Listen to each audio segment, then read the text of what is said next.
आकाशवाणी लखनऊ से प्रस्तुत हैं प्रादेशिक समाचार। मुख्य समाचार।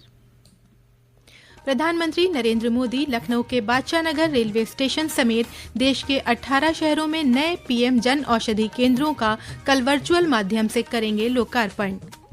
उत्तर प्रदेश लोक सेवा आयोग ने परीक्षाओं की शुचिता और अभ्यर्थियों की सुविधा को बताया प्राथमिकता। कहा, उच्चतम न्यायालय के दिशा निर्देशों के अनुरूप हो रही हैं राज्य में परीक्षाएं। प्रदेश के मुख्य सचिव मनोज कुमार सिंह और डीजीपी प्रशांत कुमार ने आज प्रयागराज में मेला प्राधिकरण के अधिकारियों के साथ की बैठक। 15 दिसंबर तक महाकुंभ का काम पूरा करने के दिए निर्देश। और उपराष्ट्रपति जगदीप धनखड़ 15 नवंबर को वाराणसी में देव दीपावली की दिव्यता के बनेंगे साक्षी। 17 लाख दीपों से जगमग होंगे गंगा के घाट।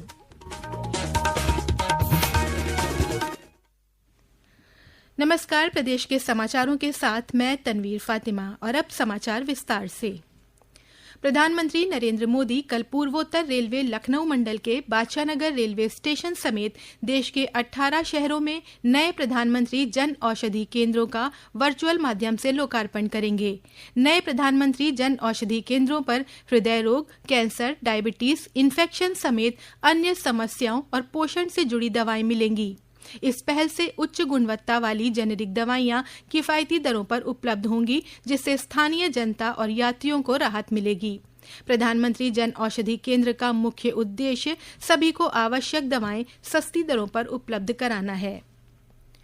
उत्तर प्रदेश लोक सेवा आयोग ने कहा है कि परीक्षाओं की शुचिता और अभ्यर्थियों की सुविधा उसकी प्राथमिकता है।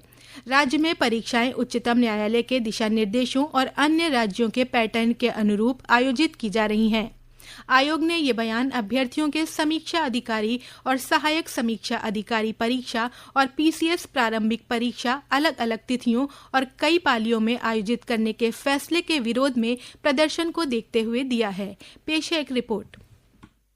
उत्तर प्रदेश लोक सेवा आयोग ने कहा है कि जहां 5 लाख से अधिक अभ्यर्थी हैं, वहां 1 से अधिक पालियों में परीक्षा कराने की व्यवस्था लागू की गई है। इसी के अनुरूप पीसीएस प्रारंभिक परीक्षा और आरओ प्रारंभिक परीक्षा 2023 को क्रमशः 2 और 3 चरणों में कराने का निर्णय लिया गया है। परीक्षाओं की शुचिता और छात्रों के भविष्य की रक्षा के उद्देश्य से परीक्षाएं केवल उन्हीं केंद्रों पर कराई जा रही हैं जहां किसी प्रकार की कोई अनियमितता न हो। वहीं इस मामले में उप मुख्यमंत्री केशव प्रसाद मौर्य ने सोशल मीडिया पोस्ट में कहा कि सभी सक्षम अधिकारी छात्रों की मांगों को संवेदनशीलता से सुने और शीघ्र समाधान निकालें। आकाशवाणी समाचार कक्ष से राघवेंद्र त्रिपाठी। प्रदेश में 9 विधानसभा सीटों पर 20 नवंबर को होने वाले उपचुनाव के लिए चुनाव प्रचार तेज हो गया है। मिर्जापुर के मंझवा विधानसभा क्षेत्र में आज भाजपा के वरिष्ठ नेता और पूर्व केंद्रीय मंत्री महेंद्र नाथ पांडे ने भाजपा उम्मीदवार के पक्ष में चुनाव प्रचार किया। इस दौरान उन्होंने विपक्ष पर जमकर निशाना साधा और विपक्ष को स्वार्थ का गठबंधन करार दिया।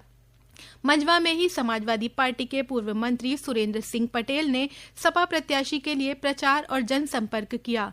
उधर प्रयागराज के फूलपुर विधानसभा क्षेत्र में आज भाजपा के वरिष्ठ नेता और उप मुख्यमंत्री ब्रजेश पाठक ने भाजपा प्रत्याशी के पक्ष में चुनावी सभा की। वहीं सपा प्रमुख अखिलेश यादव ने आज एक बयान जारी करके भाजपा पर आरोप लगाए और कहा कि नौकरी भाजपा के एजेंडे में नहीं है। प्रदेश के मुख्य सचिव मनोज कुमार सिंह और डीजीपी प्रशांत कुमार ने आज प्रयागराज में मेला प्राधिकरण के अधिकारियों के साथ बैठक कर महाकुंभ की तैयारियों के बारे में जानकारी ली। मुख्य सचिव मनोज कुमार सिंह ने बताया कि महाकुंभ 2025 के लिए परियोजनाओं का काम 15 दिसंबर तक पूरा करने का निर्देश दिया गया है। राज्य सरकार पिछले 1 साल से महाकुंभ की तैयारी में लगी हुई है और लगभग 6000 करोड़ से ज्यादा की परियोजनाएं स्वीकृत कर रखी हैं, जिसमें कुछ कुंभ के बजट से है और कुछ डिपार्टमेंटल बजट से। तो उन 6000 करोड़ की जो परियोजनाएं क्रियान्वित की जा रही हैं, अब वो लगभग अंतिम चरण में है। सिक्योरिटी एक बड़ा इशू है इस बार और हर तरह की व्यवस्था की जानी चाहिए, जिसमें साइबर सिक्योरिटी से लेकर और फिजिकल सिक्योरिटी को भी और बेहतर तरीके से इन्फोर्स करने के लिए जिन चीजों की आवश्यकता है पुलिस फोर्स को, उसकी व्यवस्था देखी जाए। इस बार लगभग 4000 हेक्टेयर में मेला क्षेत्र लग रहा है, जो पिछले साल की तुलना में लगभग 25 से 30% अधिक है। फोर्स लगभग 40,000 की पुलिस फोर्स लग रही है। ये समाचार आप आकाशवाणी लखनऊ से सुन रहे हैं। ताज़ा समाचार जानने के लिए आप हमारी वेबसाइट newsonair.gov.in पर लॉगिन कर सकते हैं। इसके साथ ही आप प्रादेशिक समाचारों का बुलेटिन हमारे YouTube channel news on AIR Lucknow पर भी सुन सकते हैं। उपराष्ट्रपति जगदीप धनखड़ और मुख्यमंत्री योगी आदित्यनाथ समेत कई वीवीआईपी वाराणसी में देव दीपावली की दिव्यता के साक्षी बनेंगे। इसी क्रम में 80 घाट पर आज से 3 दिवसीय भव्य गंगा महोत्सव का आयोजन किया जा रहा है। 15 नवंबर को देव दीपावली पर इस बार 17 लाख दीपों से नमो घाट से रविदास घाट तक सभी 86 घाटों को जगमग किया जाएगा। पेश है हमारे प्रतिनिधि की रिपोर्ट। काशी की देव दीपावली विश्व प्रसिद्ध है। देश के उपराष्ट्रपति जगदीप धनखड़ का भी इसका अवलोकन करने के लिए 15 नवंबर को काशी में दौरा प्रस्तावित है। इसमें वह क्रूज के माध्यम से घाटों की अलौकिकता को निहारने के पश्चात अगले दिन बाबा विश्वनाथ का दर्शन पूजन करेंगे। काशी में देव दीपावली की तैयारियां तेज हैं। घाट पर विश्व प्रसिद्ध गंगा आरती के आयोजक भी विशेष तैयारियां कर रहे हैं। गंगा सेवा निधि द्वारा इस वर्ष देव दीपावली राष्ट्रवाद को समर्पित रहेगी। इसमें गंगा को अविरल निर्मल रखने का संकल्प दिलाया जाएगा और अमरवीर योद्धाओं के परिजनों को भागीरथ शौर्य सम्मान से सम्मानित किया जाएगा। इसके अलावा प्रशासनिक स्तर पर भी घाटों को सजाने की जिम्मेदारी विभिन्न वॉलंटियर को सौंप दी गई है। सुरक्षा की दृष्टि से भी व्यापक प्रबंध किए जा रहे हैं और संपूर्ण घाट क्षेत्र को नो फ्लाइंग जोन में तब्दील कर दिया गया है। आकाशवाणी समाचार के लिए वाराणसी से मनीष सिंह। प्रदेश में आज देवोत्थान एकादशी का पर्व श्रद्धा और आस्था के साथ मनाया जा रहा है। एकादशी पर श्रद्धालु नदियों में स्नान के साथ ही गन्ना, सिंघाड़ा समेत अन्य नई फसलों की पूजा कर भगवान विष्णु की उपासना कर रहे हैं। इस अवसर पर आज वृंदावन में पंचकोसी परिक्रमा के लिए बड़ी संख्या में श्रद्धालु पहुंचे। वहीं फर्रुखाबाद में आज से कार्तिक पूर्णिमा मेले का शुभारंभ हुआ। पेश है हमारे प्रतिनिधि की रिपोर्ट।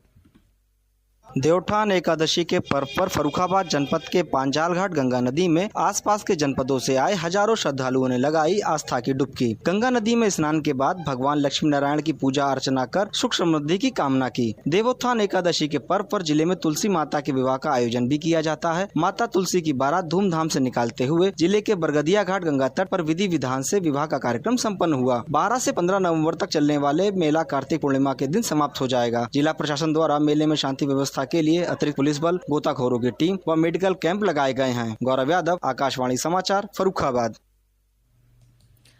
आज लोक सेवा प्रसारण दिवस मनाया जा रहा है। ये दिवस वर्ष 1947 में दिल्ली स्थित आकाशवाणी के स्टूडियो में राष्ट्रपिता महात्मा गांधी के आगमन की स्मृति में मनाया जाता है। एक रिपोर्ट।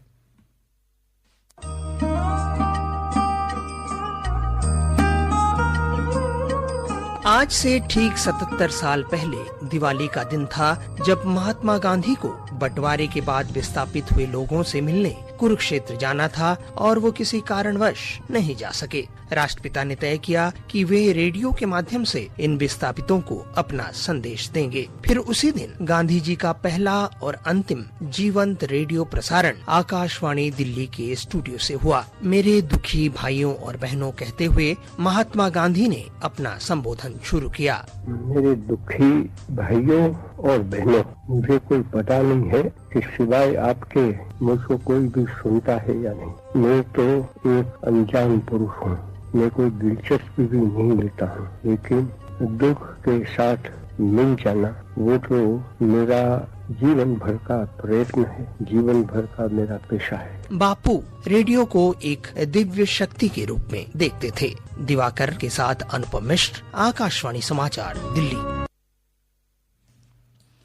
लखनऊ के अटल बिहारी वाजपेयी इकाना स्टेडियम में कल से उत्तर प्रदेश और कर्नाटक के बीच रणजी ट्रॉफी का मैच शुरू होगा। मुकाबले से पहले आज दोनों टीमों ने इकाना स्टेडियम में जमकर अभ्यास किया।